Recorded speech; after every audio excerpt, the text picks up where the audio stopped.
توشه بردار که روز به سفر خواهی رفت. این جهان جای تو نیست، جای دیگر خواهی رفت. البته هر یکی ما و شما از این جهان می رویم، خواه پیر خواه جوان، خواه ثروتمند خواه کم بضاعت، خواه پادشاه خواه غلام، همه می رویم. این ملک جهان به کس نماند جاوید، رفتند و رویم و باز آیند و روند.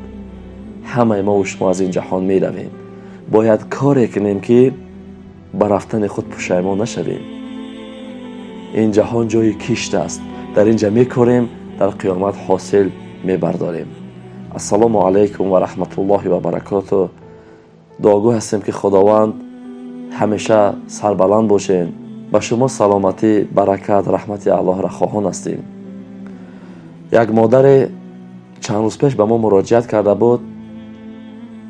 این مادر در شهر روسیه در مایکه کار میکند، یعنی ماشین میشوید. کارهایی که او زبی مرد دارد، مردها کار میکند. مادر از تنگی زندگی، از مجبوری در مایکه رفته کار کرده ایستاده است. این مادر همه ما و شما هست. ما یک نواری کردیم در شبکه کلید اسرار. الحمدلله بسیاری از برادران در همینجا کمک خودشون رساندند. 22700 روبل جمع شدگی هست. این مادر خواست که به تاجیکستان برگردد، الحال بیمار است. میگه من اونقدر قوا و توانایی ندارم که رفته دیگر ماشین بشویم. این عکساش هاز باز من نوارش میمونم خودتون تماشا میکنین. هر کسی میخواهد که همین مادر کمک بکنه، این همین کارت سبربانک میتونه خیر خودتون بگذارین. ان شاء الله که همین مادر به تاجیکستان برگردد، این اجر برای همه ما و شما. میگه یک شخصیت ایا مشکلی میبره، خدا تو را از یک مشکلی سخت میبره. باور بکنین این صدقه دادن، خیر کردن، این اجر و پاداشش به نهایت زیاد است، به نهایت.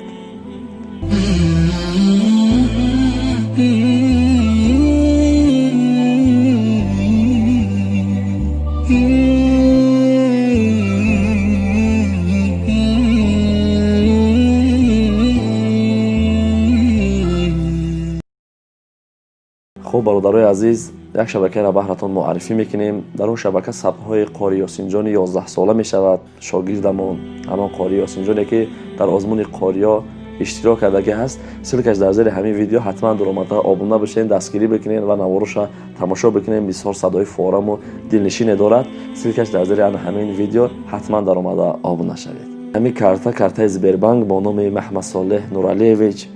من رقم های همین مادر را در ویدیو گذشته مونده بودم. در زیر کامنتاریا بعضی از نوجوان مرد، بعضی از خدا بخبران به این مادر زنگ زده و بسیار گپ های حرام گفتند و تهدیدش کردند. بیچاره مادر تلخ کفش دست ترسیده است. بله، امروزها هر یک کمک می شود. وقتی که ما در یوتیوب نشر میکنیم، کمک تنها از طرف مهاجران میشه. همون مهاجرایی که در استرالیا کار میکنن، خود در دیگر کارها هستند، تنها کمک همونها هست. یگان ثروتمند را ندیدیم که در همینجا کمک بکنه.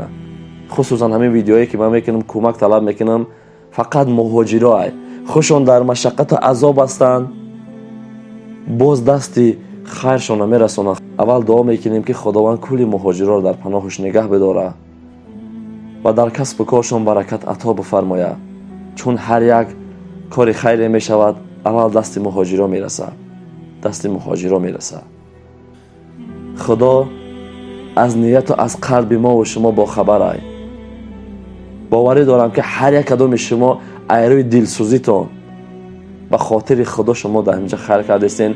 من ان شاء الله با صدها باوری به شما میگم، 100% با باوری میگم که ان شاء الله خداوند در کار شما برکت میتید. 1 سوم شما را 10 میگردوند، 100 سوم شما را 10,000 میگردوند و همه دنیا و آخرتتان را آباد میگرداند و از همه بلاها در این دنیا شما را امین نگاه میدارد.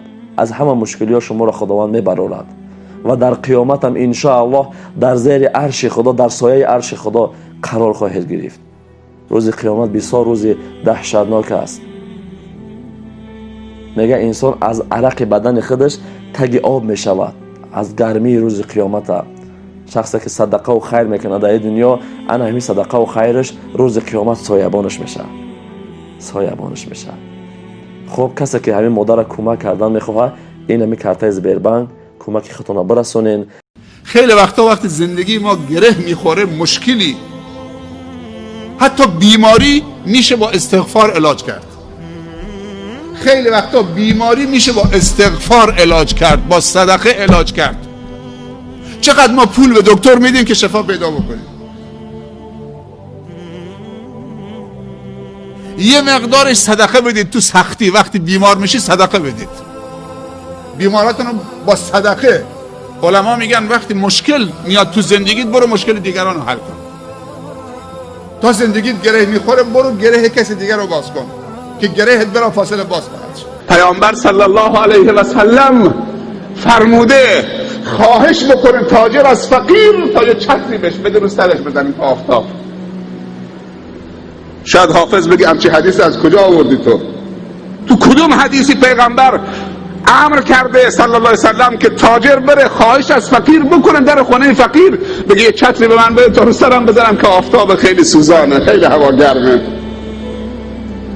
میتونه حدیث بیارید؟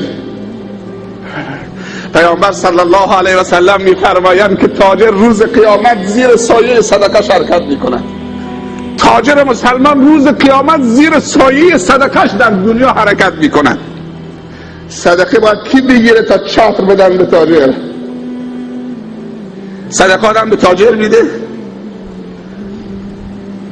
پیامبر صلی الله علیه وسلم میفرمایند صدقه بدید که آبروی برادر فقیرت و ضعیفت حفظ بشه، نیاد در خور دستش دراز بکنه آبروش بره. خودت برو بپرس ازش.